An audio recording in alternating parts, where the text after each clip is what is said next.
又到咗咧就係美食分享嘅時間，咁今日嚟到咗咧就係三藩市日落區啦，一間咧就係網紅嘅水餃店呢一度，呢間網紅水餃店叫做咧就係水餃之國嘅，個名係零舍霸氣嘅。咁啊啱先咧，大家通過呢個畫面咧見到咧現場咧排晒隊啊，究竟係點樣網紅法咧？咁而家咧就試一試佢哋嘅呢一個水餃啦。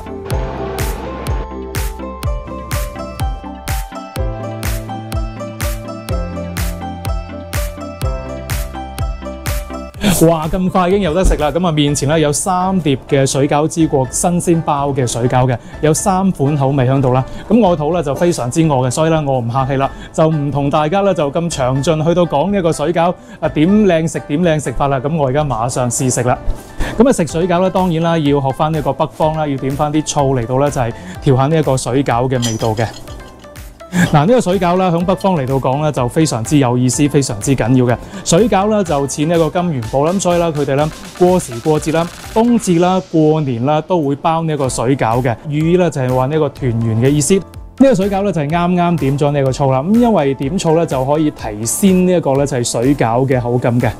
咁啊水餃之國咧，除咗有咁新鮮嘅水餃食之外咧，其實佢哋嘅涼菜都唔錯喎。呢個咧就係夫妻肺片啦，我最中意食嘅。小朋友1人1個，謝謝。看看小朋友，馬年大吉，馬年如意，一心照。哦，小朋友。